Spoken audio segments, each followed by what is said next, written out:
Terima kasih klik video ini dan jangan lupa subscribe.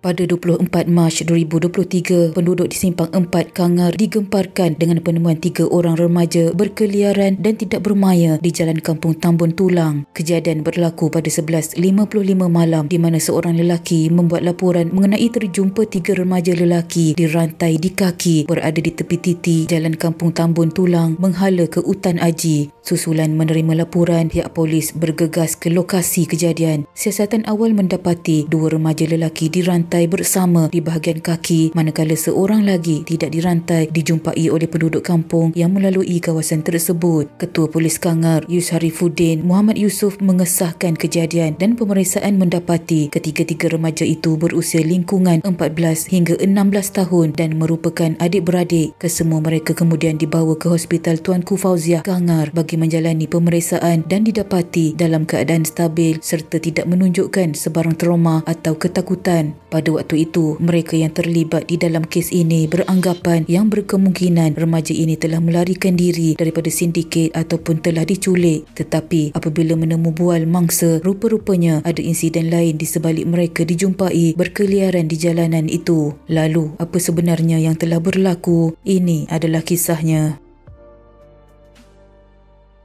Ketika di hospital, mereka telah dirawat kerana berada dalam keletihan. Dalam masa yang sama, pegawai penyiasat polis giat mencari maklumat tentang identiti ketiga-tiga remaja ini dan yang paling penting adalah apa yang telah terjadi kepada mereka. Pemeriksaan mendapati 2 daripada 3 remaja tersebut merupakan orang kurang upaya OKU. Temu bual bersama remaja itu mendedahkan yang mereka dikurung dan dirantai di dalam rumah oleh ibu mereka yang tidak tinggal bersama dengan mereka. Remaja ini mengatakan yang mereka melarikan diri dari rumah mereka kerana tidak tahan diperlakukan sedemikian oleh ibu dan bapa tiri mereka. Bagaimanapun, mereka enggan bercerita lebih lanjut tentang apa yang berlaku meskipun ditanya beberapa kali oleh penyiasat. Setelah mendapat identiti kesemua mangsa, polis berjaya mendapat maklumat tentang ibu mereka. Hasil risikan pihak polis kemudian berjaya mendapatkan alamat ibu mangsa dan polis membuat operasi bagi menangkap wanita yang dipercayai bertanggungjawab di dalam kejadian ini. Polis menahan 2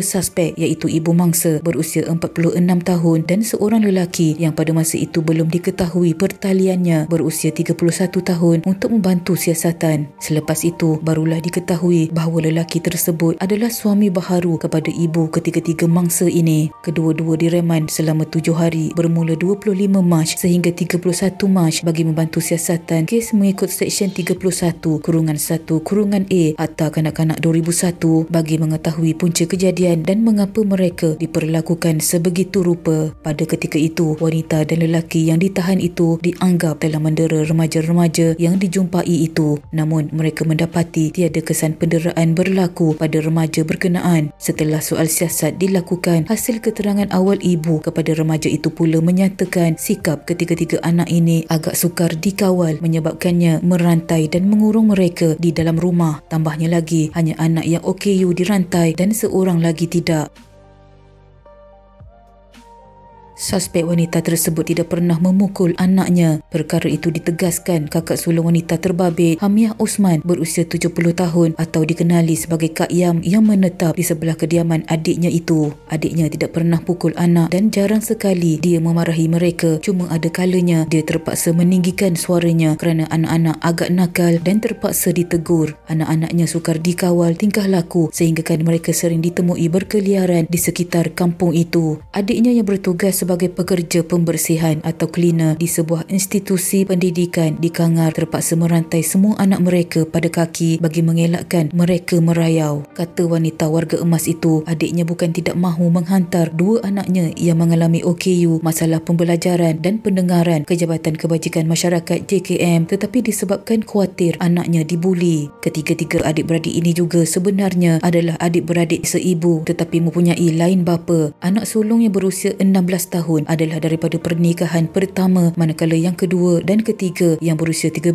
dan 14 tahun dari pernikahan kedua. Adiknya baru saja melangsungkan pernikahannya yang ketiga 3 bulan sebelum itu dan suaminya seorang yang baik dan mesra dengan anak-anak tirinya dan sering membelikan makanan kepada mereka. Selain itu, setiap petang mereka sering bermain sepak raga bersama bapa tiri mereka. Jadi, dia tidak nampak tanda mereka itu didera, malah tidak pernah mendengar tangisan mereka. Suami Hamiah, Bahariman, berusia 74 tahun, menjelaskan kenakalan anak saudaranya itu dapat dilihat menerusi keadaan dalam rumah remaja itu yang tunggang langgang. Lihat sahaja pada besi jeriji tingkap rumah berkenaan yang patah, selain jendela yang rosak tanpa tingkap. Malah jendela tidak bertingkap itulah yang membolehkan remaja berkenaan lolos keluar dari rumah dan ditemui merayau oleh orang ramai pada malam berkenaan. Pasangan itu juga khawatir sebenarnya terhadap keselamatan mereka apabila mereka keluar merayau kerana di sekeliling kawasan itu terdapat sungai dan jalan raya yang boleh menyebabkan mereka mengalami kemalangan. Remaja berkenaan diserahkan kepada Jabatan Kebajikan Masyarakat JKM Negeri Perlis selepas rawatan mereka selesai. Mereka ini diserahkan kepada JKM bagi memastikan kebajikan mereka terjaga selain keselamatan mereka dan orang lain juga dapat dijaga. Sama-sama kita jadikan insiden ini sebagai iktibar.